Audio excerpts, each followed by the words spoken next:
تسريب خطير البند من عقد زواج لبنى وبكرشة اللي كيتضمن شرط اتفقوا عليه بجوج قبل ما يتم هاد الزواج بيناتهم، واللي بسببه ما يقدرش بكرشة انه يطلقها حاليا ولا حتى من بعد مهما كانت الظروف، وخا يوقع اللي وقع، الا في حاله قبل بداك الشرط انه يطبقوا على ارض الواقع. هذا الشرط اللي كيخدم المصالح ديال لبنى وكيعطيها حصانه كبيره بخصوص الممتلكات ديالو اللي اكتسبتها خلال فتره الزواج. وطبعا هو الممتلكات ديالو كلها اللي كيكسب يعني ما جات الا من بعد الزواج منها، واللي راكم كتعرفوها كامله. غادي نجيو ليها في الفيديو مشاهدينا، وغنتعرفوا بالصوت والصوره حصريا على هذا البند من عقد زواجهم اللي ما كانش معروف، نقدروا نقولوا هو كلمه السر في هذا الزواج ديالهم، واللي بسببه كيتخبط دابا على انه يمشي معها في القرار ديال الانفصال قضائيا. فاهلا ومرحبا بكل المشاهدين معنا في هذا الفيديو فيما كنتو كتابعوه. عيدكم مبارك من جديد، بما اننا باقيين في نفس النهار ديال العيد فنباركوا لبعضنا علاش لا، ونتمنى تكونوا قضيتوه على احسن وجه طبعا مع احبابكم وعائلاتكم. وقبل ما غادي نمشيو للتفاصيل ونتعرفوا على هذا البند من عقد زواج لبنى، بند اللي خطير وحاسم في المصير ديال الزواج ديالهم، واللي نقدروا نعتبروه كذلك مانع من ناحية ديال الطلاق بالنسبة لبكرشة، اللي مخليه انه مصر يبقى مع لبنى وما عندوش الحق انه يطلقها على راحته. اما من ناحية قانونية راه ممكن في حالة طبعا قبل ذاك الشرط انه يطبقوا على ارض الواقع، وطبعا غتفهموني من بعد علاش ملي غنتعرفوا عليه وغنجيو للتفاصيل ديالو. غادي نتمنى لايكاتكم بعدا، وغنتظرها منكم مشاهدينا يكونوا معايا على الفيديو، ما تنساوش ليا. وغنمشيو مباشره لهذا البند من عقد زواج لبنى وبكرشة اللي نقدروا نقولوا هذا هو الوقت اللي اننا نهضروا عليه ونتعرفوا عليه، لانه دابا هما في حاله واقفين على الطلاق كيف ما كتعرفوا الوضع ديالهم. وهذا البند ما كيمكن الحديث عليه ولا انه يتفعل على ارض الواقع الا في هذه الحاله هذه ديال الطلاق، يعني في انتهاء الزواج بيناتهم. عندك ساعات كيمكن ان ذاك الشرط اللي في ذاك البند انه يطبق على ارض الواقع، ولو هو بالنسبه لبكرشة فيه خساره يعني ماشي في صالح ديالو، ولكن بالنسبه للبنى وبما انها هي المتضرر الاكبر في هذا الزواج حاليا، راكم عارفين الغلط اللي دار واللي كتعتبروا غلط طبعا لا يغتفر بالنسبه لاي امراه بصفه عامه. كاين نساء اللي كيغفروه وكيتجاوزوه حسب يعني النوع ديال الخطا وكيفاش كانوا الحد ديالو، يعني ما وصلش حتى اللقاءات وحتى لغرفه النوم. طبعا كاين النساء اللي كيتجاوزوه، وكاين النساء اللي مجرد ما كتعرف انه راجل خرج لذاك المسار كتنهي العلاقه مباشره. فلبنى اعتبرت بانه اساءه للاب ديالها بالنسبه لها هو النقطه اللي فيضت الكاس في هذه الواقعه كلها اكثر من الخيانه كما عبرت عليها في الفيديو الاخير، وهي اللي خلاتها تبقى مقتنعه ومتشبته بالقرار ديالها. خصوصا هو بعدا من جهته ما خرجش اعتذر، ما تكلمش نهائيا على هذه المساله ديال انه سائل عائلته ولا هذا. فبقى الامر بالنسبه ليه في حدود انه غلط مع واحد السيده فاش وصل معها لذاك الحد ديال الكلام خارج عن الحدود او الخطوط الحمراء. هاد الحيثيات مشاهدينا مهمه بالضبط في هذا الامر اللي غنتعرفوا عليه في البند الخاص بعقد الزواج ديالهم. ما كنقولش لكم فقط من باب يعني تطويل او انه نبقى كنتكلم فقط، انما هاد الامور هذه مهمه وهي اللي غتحسم في ان هذا البند هذا يطبق بالفعل من طرف الزوج، ولا غادي يلقى حل باش ما يوصلش انه يطيح فيه ويولي كما كنقولوا كيجني الجزاء ديالو، لان داك الشرط نقدروا نعتبروه شرط جزائي في حاله تم الطلاق، فكيخص الزوج انه يؤديه مباشره لدى او عن طريق المحكمه. فنتابعوا مشاهدينا هذا البند شنو فيه من خلال الخرجه ديال لبنى الاعلاميه اللي كانت تقريبا قبل سنتين فاش كان هو معتقل. ومن بعد السؤال ديال الصحفيه على العقد الزواج ديالها والتفاصيل ديالو شنو اللي فيها وشنو اللي كتخلي ان هذا الزواج مستبعد انه يساري بالطلاق خصوصا من طرف الزوج، يعني لا مشى هو طلقها. وجاوبت لبنى ضمنيا على هذا السؤال وكشفت في ذاك الجواب ديالها على هذا البند هذا اللي حطاته هي نقولوا ضمانه كما كيكون في الاول حصانه لها شنو غتجيب الوقت بحال هادشي اللي جابته دابا ديال الخيانه ولا شي غلط من الزوج وتخرج هي خاويه الوفاض. ف هذا الامر هذا تحسبت ليه لبنى ودارت بحسابه، وهو دابا جا الوقت ديالو في انه يتعرف باش حتى الناس اللي كيقولوا واش بوكريشه ممكن انه يطلقها ولا لا، هذا البند هذا غادي يجاوب على هذا السؤال واش ممكن بالنسبه ليه هو ولا لا. فنخليكم مع هذا المقتطف مشاهدينا من الخرجه الاعلاميه اللي غتكشف فيها على هذا البند وهذا الشرط الجزائي كيف ما سميتو اللي دارته في العقد ديال الزواج ديالهم قبل ما يسينيو عليه، ونرجع معكم. الزواج او لا، يعني ملي كتديري واحد العقد ديال الزواج كيكون ضمن ديك العقد ديال الزواج واحد الاتفاق على ان تقسيم مثلا الاملاك او لا تقسيم الممتلكات بعد فتره الزواج. واش هادشي هذا كان ضمن يعني كان داخل في العقد الزواج ديالكم؟ واش ما كانتش يعني شي حاجه اللي كتخلي هاد الناس هادو يخرجوا يقولوا هاد الهضره هذه واحد الفقره او لا واحد الشرط كانت تما مكتوب في عقد الزواج ديالك؟ هنا غتسمعوا مزيان مشاهدينا الرد ديال لبنى على هذا السؤال ديال الصحفيه اللي تقصت انني نحطوه قبل من الجواب ديالها باش تعرفوا السياق وبالضبط الصيغه ديال السؤال وشنو اللي فيه باش نفهموا اكثر الجواب ديال لبنى والمضمون ديال هذا البند اللي شرطته في العقد ديال الزواج ديالها قبل ما يتم. نكملوا معها.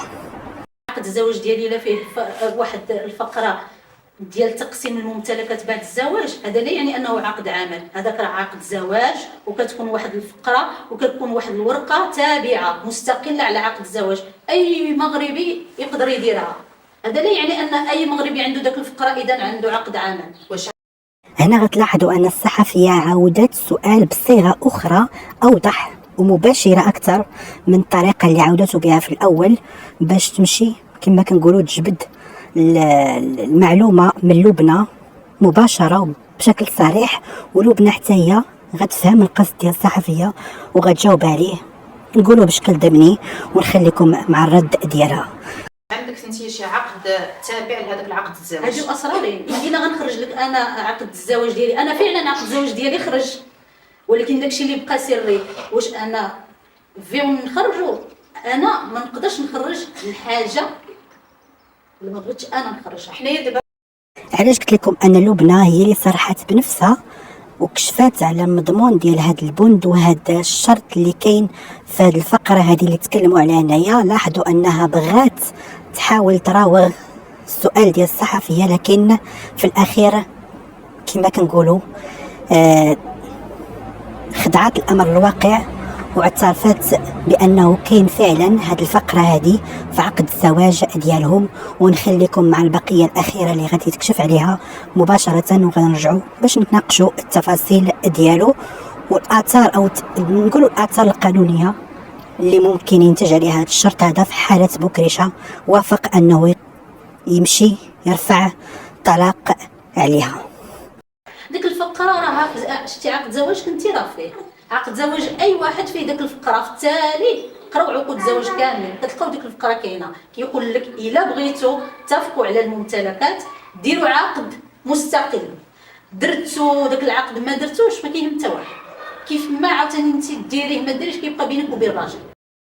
إلا لاحظتوا هنايا أن حاولت لبنى تعتمد ديك الطريقة ديال التعميم باش تجاوب على هذا السؤال، ولو أن السؤال متعلق بها بشكل شخصي من طرف الصحفية اللي سولتها، ولكن في هذه الطريقة اللي جاوبت بها كاين جواب على أنه هي حطات هذه الفقرة هذه في العقد الزواج ديالها معاه وشرطات عليه فيها على أنه أي ممتلكات اكتسبها الزوج خلال فترة الزواج غيتم اقتسامها واش النصف او الثلث او الربع، هذا تفصيل ما نقدرش نقوله لانه متعلق بخصوصيه اللي كاينه في داك العقد، واللي طبعا فيها معلومات شخصيه ديالهم. فهذا الامر هذا كيبقى كما قلت هي ختمت بها بين الرجل والمراه، ولكن المبدا او المضمون الاساسي ديال هذا الشرط هو هذا، انه في حاله تم الطلاق منهم بيناتهم، وخصوصا اذا كانت المبادره من طرفه هو يعني بكرشه، فتلقائيا هذاك الممتلكات اللي اكتسبها هو واللي كما قلت لكم في الاول هي راس ماله اصلا، ديك الممتلكات كلها ما جات حتى من بعد الزواج ديالهم بلبنى، يعني عاد جات ديك الممتلكات اللي عنده، اللي هي طبعا المحل وايضا البيت ديالو اللي خداه من مور ما خرج من الحبس.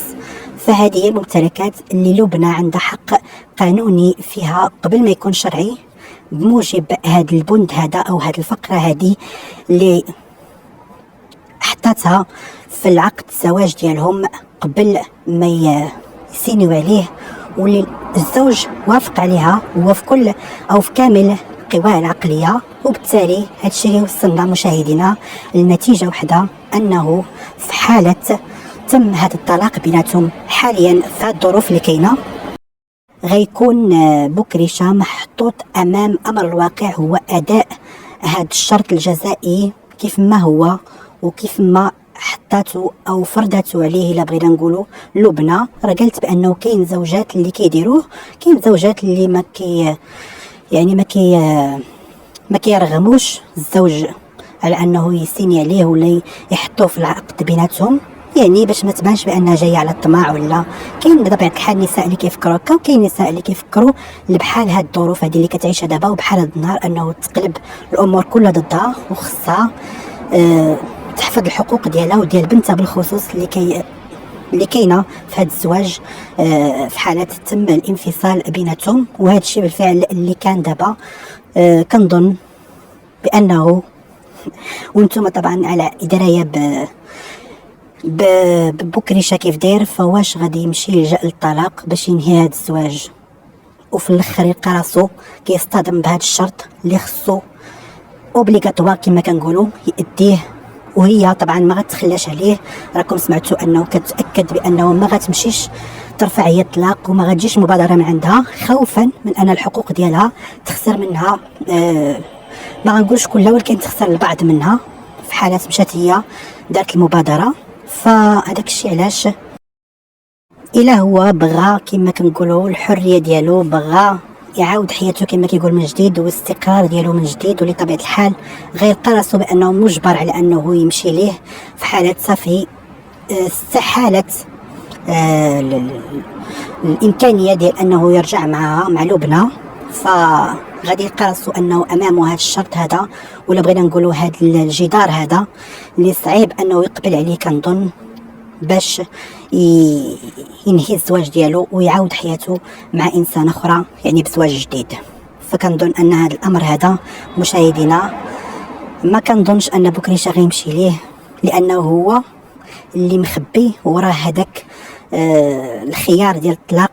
علاش كتشوفوا دائما كيقول لك انا عمرني ما غنطلق لبنى، عمرني، لانه عارف راسو علاش سنا نهار الاول. والا تذكرتوا واحد الوقيته فاش كان الخلاف بين يسرى ولبنى، كانت دارت يسرى اشاره لهذا الامر هذا اللي كاين في عقد زواجهم، وكانت مشات تكلمت مع الاب ديالها من داخل السجن، قالت لي واش عرفتي راسك على شنو سينيتي في داك العقد ديال زواجكم؟